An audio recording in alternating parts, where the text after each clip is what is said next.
오늘은 마태복음 6장 5절로 18절을 통해서 이렇게 기도하라, 이렇게 기도하라, 예수님께서 명하시고 가르쳐 주신 주기도문을 중심으로 함께 은혜를 나누고자 합니다. 예수님은 길거리나 회당 등에서 사람들에게 보이면서 칭찬받기 위해 구제를 하는 것도, 또 모든 선행을 하는 것도, 모든 기도를 하는 것도 외식이나 위선으로 하지 않아야 된다고 말씀합니다. 그러면서 하신 말씀이 너희는 이렇게 기도하라 해서 가르쳐 주신 기도가 주기도입니다. 예수님은 우리에게 왜 이 기도를 말씀해 주셨을까? 진정한 기도는 하나님과 은밀한 대화 속에서 이루어지며 우리의 필요를 이미 알고 계시는 하나님께서는 우리가 솔직하게 나와 진정성 있게 하는 기도를 드릴 수 있도록 인도해 주십니다. 예수님은 우리가 중언부언 곧 헛된 말을 반복하는 기도를 하지 말라고 하십니다. 성령 하나님의 도움에 의해 마음의 중심에서 우러나는 기도를 하라고, 즉 드리라고 가르치시는 것입니다. 16절 이하에 보면은 금식할 때에 너희는 외식하는 자들과 같이 슬픈 기색을 내지 말라.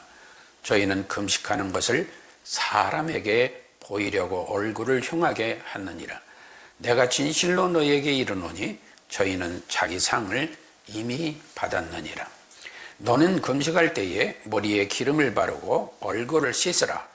이는 금식하는 자로 사람에게 보이지 않고 오직 은밀한 중에 계시는 내 아버지께 보이게 하려 함이라. 은밀한 중에 보시는 내 아버지께서 갚으시리라고 했습니다. 이스라엘 사람들은 금식을 괴로움과 회개의 표현으로 얼굴을 창백하게 하고 사람들에게 칭찬을 받으려고 구하면서 일주일에 한두 번씩 금식하기도 했다고 합니다. 그렇다고 금식이 다 잘못되었다는 것은 아니므로 우리가 한번 성경에서 금식의 신뢰를 몇 번 살펴보고자 합니다. 모세는 돌판의 10계명을 받기 위하여 산에 올라서 금식했습니다.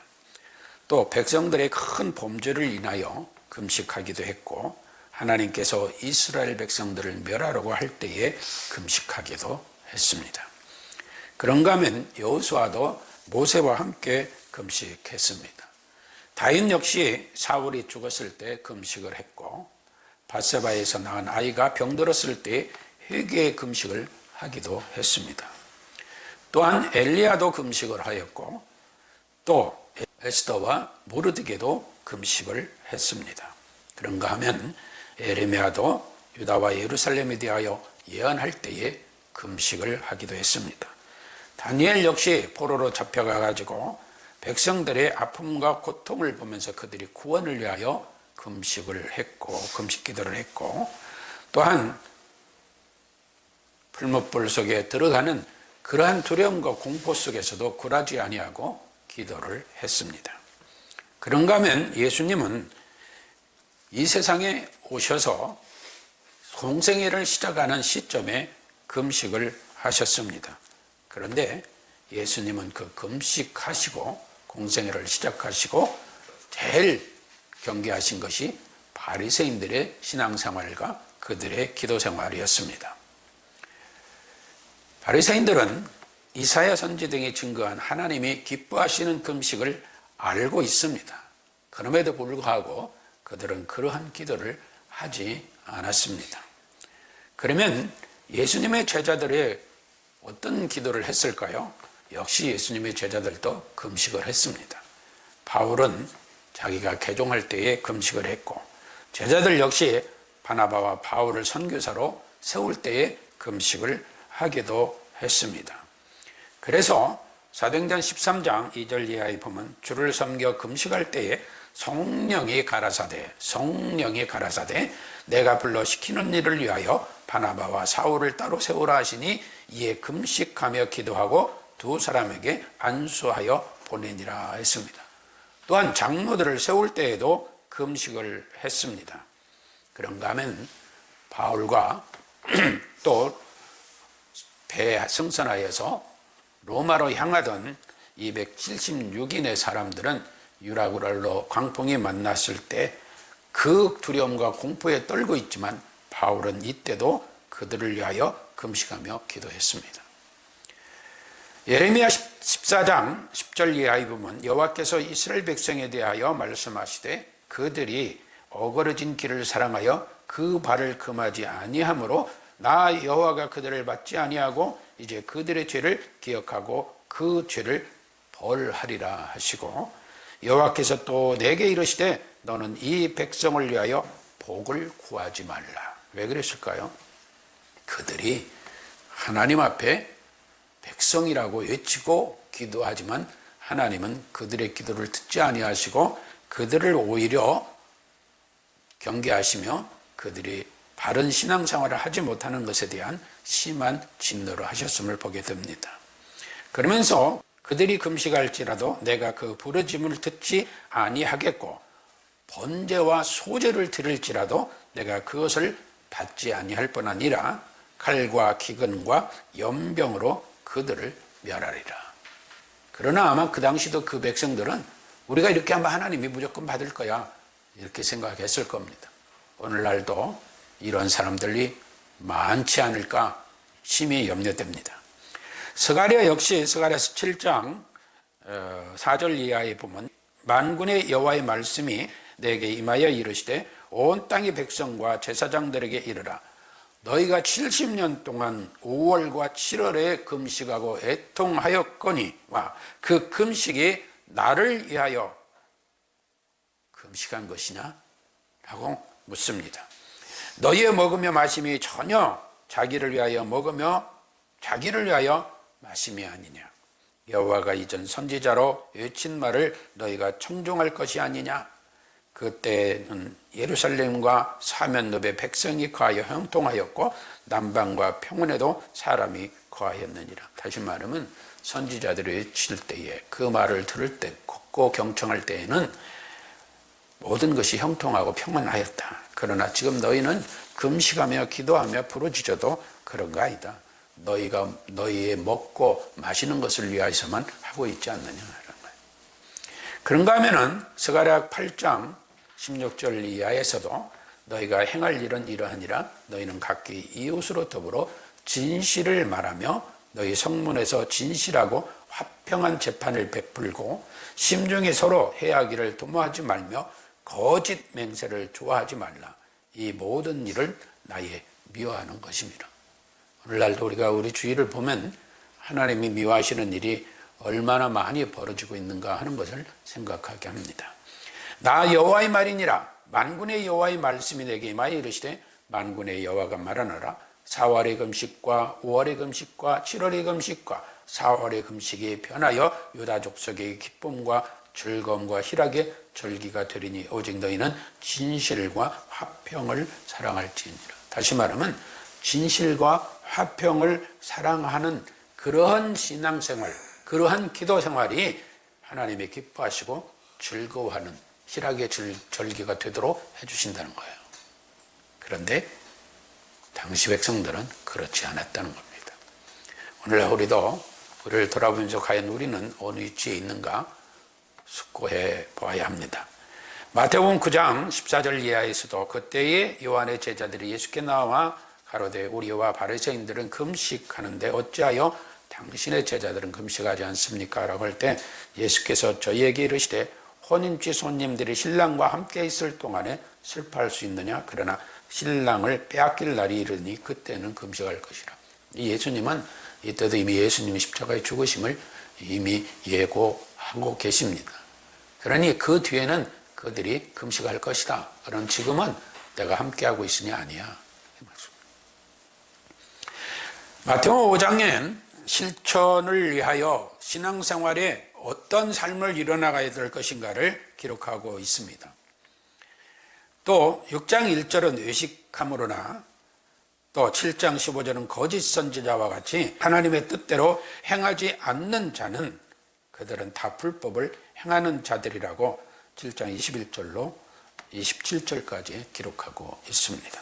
그러므로 예수님의 가르침을 듣고 행하는 자가 하나님의 뜻을 행하는 복을 누리는 자인 줄로 믿습니다.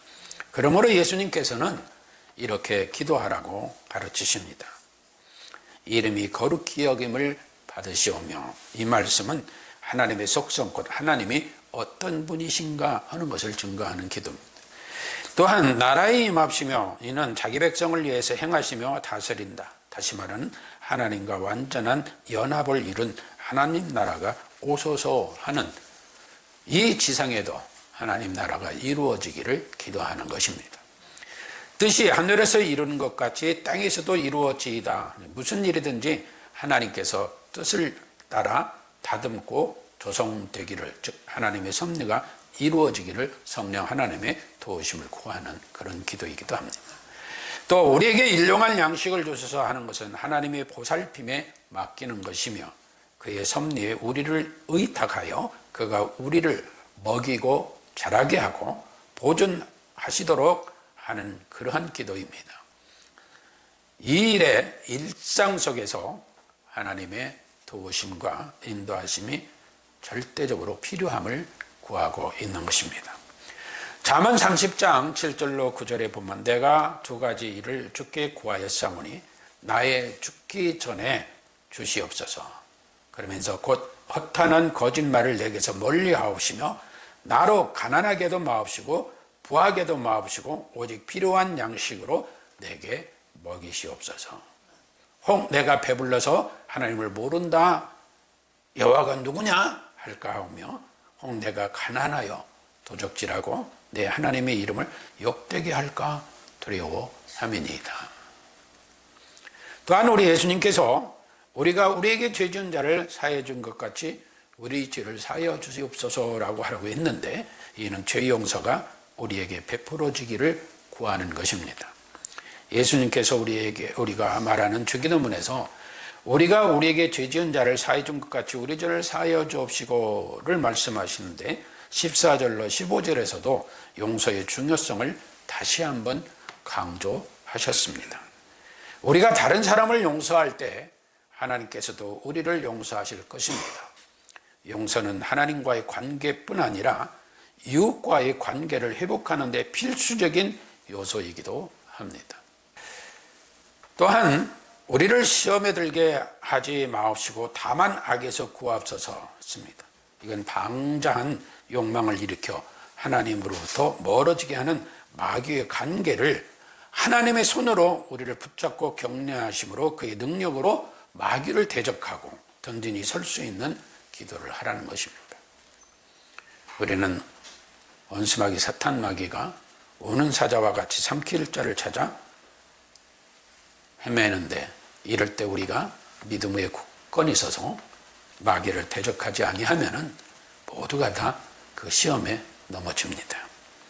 또한 나라와 권세와 영광이 아버지께 있습니다 했는데, 이것이야말로 우리의 믿음에 확고하고도 신뢰하는 평온의 기도라고 할 수 있습니다. 그리고 끝으로 아멘이 첨가되어 있는데, 우리가 하나님께 구한 모든 것을 얻기 원한다는 따뜻한 소원이 표현되어 있으며, 하나님께서 약속하신 일들이라 그것들은 틀림없이 우리에게 주실 것입니다 라는 그런 의미이기도 합니다. 즉 뜻이 하늘에서 이루는 것 같이 땅에서도 온전히 이루어지이다. 제가 이 주기도문에 이렇게 간단하게 설명을 붙여드린 것은 칼빈이 기독교 강요 초판에서 주기도문을 해석한 내용입니다. 우리가 주기도는 삼위일체 하나님과 우리가 어떤 관계이며 어떤 교제를 하는가를 보여주기도 합니다. 주기도는 우리가 아닌 하나님의 뜻에 초점이 맞추어져 있음을 알아야 합니다. 주기도는 하나님께서 우리를 사랑하고 보호하시고 인도하심을 고백하게 합니다. 주기도는 단순한 암송의 구절이 아니라 삼위일체 하나님과의 친밀한 교제를 위한 기도 모델이기도 합니다. 그러므로 기도는 하나님의 뜻, 곧 목적을 이루는 기도가 되어져야 합니다. 그러나 유대인들은 악의 목적으로 금식을 하기도 했다고 에레미야 23장 12절 이하는 기록하고 있습니다. 우리는 기도의 목적과 대상이 혼란이 없어야 합니다. 기도할 때 전능하시며 거룩하신 하나님 아버지하고 기도하지요. 이 하나님의 속성과 우리의 신앙을 고백하기 위한 표현이기도 합니다. 그냥 전능하시고 거룩하신 하나님 아버지로 시작하니까 그게 뭐야? 이렇게 생각하고 우습게 넘겨서는 절대로 안 됩니다. 오늘날 많은 사람들은 기도를 시작할 때 자기 감정의 표현으로부터 시작하는 경우가 많이 있어요. 그리고 현상적인 상황 속에서 그 상황을 인지하고 그 상황을 대입해서 기도를 시작하는 이들도 많이 있습니다. 그것은 우리가 심히 경계해야 할 일입니다. 그러므로 예수 그리스도께서는 무엇을 어떻게 왜 기도를 해야 하는가를 명확히 우리에게 말씀해 주시며 기도의 목적과 본질을 잊지 말라고 하시는 것입니다. 마태복음 18장 35절은 너희가 각각 중심으로 형제를 용서하지 아니하면 내 천부께서도 너희에게 이와 같이 하시리라. 우리 예수님이 가르침 속에 보면은 경천애린, 이웃사랑 말씀하시잖아요. 하나님 사랑, 이웃사랑. 그 이웃사랑 중에 가장 중요하게 다루고 계시는 게 뭐냐 하면은 용서라는 개념이 용서. 너희도 바로 그러한 죄 가운데 용서받았지 않느냐. 근데 우리는 그런 걸 할 줄 몰라요. 오직 자기 이익에 손해볼 것인가, 득이 될 것인가만 생각하지 용서라는 생각을 아예 하지 않는 경우가 많이 있어요. 물론 상대가 철저하게 회개할 때에 용서가 되겠죠. 그것도 하나님의 은혜 가운데. 그런데 마가복음 11장 25절에 보면 서서 기도할 때에 아무에게나 혐의가 있거든 용서하라.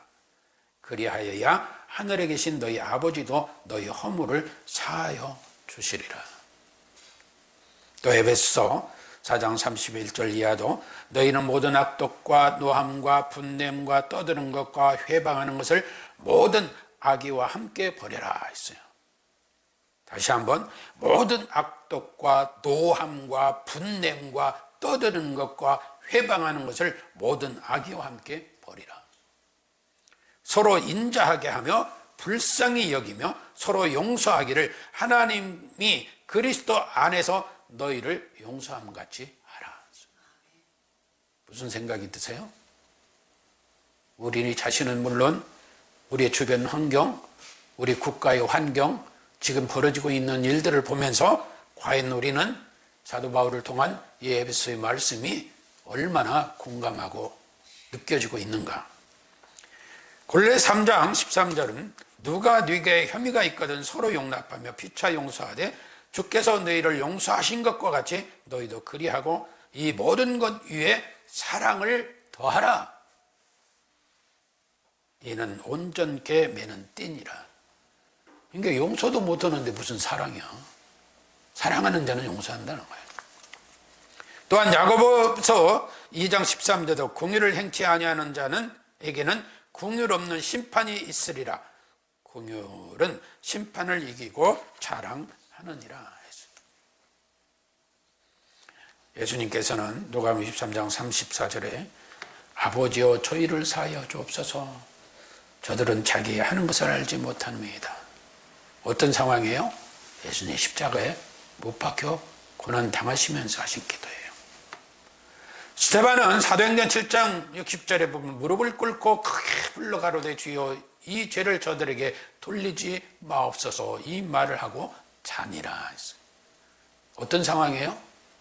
복음 전한다고 스데반을 돌로 때려 죽이는 상황이에요. 고린도후서 2장 7절은 기록합니다. 그런즉 너희는 차라리 저를 용서하고 위로할 것이니 저가 너무 많은 근심에 잠길까 두려워하느니라. 그러므로 너희를 권하노니 사랑을 저희에게 나타내라. 오늘날 우리가 왜 기도하는지, 왜 신앙생활 속에서 어떤 삶을 살아야 되는지 심히 돌아보며 숙고하게 하는 말씀들이 아닌가 생각합니다. 기도는 오직 하나님과의 교제입니다. 다시 말하면 삼위일체 하나님과 교제해요. 축도가 왜 중요하느냐? 주 예수 그리스도의 은혜, 하나님의 사랑, 성령의 교통. 이 교통이 뭐예요? 교제예요. 그러니까 삼위일체 하나님과 너희가 지금 교제하고 있다 하는 선포가 축도예요. 그런데 그 선포를 은혜로 받지 못하고 다 그냥 소망상으로만 생각하고 지나치는 경우가 있습니다. 우리가 예수 그리스도 안에서 이루어지는 모든 것들은 진실과 참됨입니다. 그런데 의식으로 유선적이고 형식적으로 중언부언하면서 나는 기도를 많이 해? 그거 안 해요. 하나님 그런 거 기뻐하지 않아요. 단 한마디라도 신금에서 성령 안에서 우러나는 말씀에서 하나님을 신뢰하고 하나님의 섭리를 구하면서 하나님의 뜻이 이루어지다 하면서 성령님의 도우심 속에 기도하는 그 기도가 참된 기도라는 거예요. 그러므로 우리는 예수님의 가르침을 따라서 의식, 즉 위선의 기도를 버리고 성령 하나님의 도우심으로 하나님 아버지께 마음의 중심에서부터 우러나오는 진정한 기도를 드려야 될 줄로 믿습니다. 또한 하나님과의 관계, 이웃과의 관계에서 하나님의 뜻이 우리의 일상에 이루어지기를 구하면서 사랑과 용서로 교회의 공동체가 이루어지고 이 교회 공동체가 하나님 나라를 이루어가는 삶의 현장이 되도록 기도해야 될 줄로 믿습니다. 성도의 기도의 자세는 하나님의 영광과 하나님 나라의 실현을 소망하며 해야 합니다. 은밀한 중에 계신 하나님 아버지께 하나님의 뜻을 구하고 사랑과 용서하는 은혜로, 온유하고 겸손의 은혜로 기도하는 우리들이 되어져야 될 줄로 믿습니다.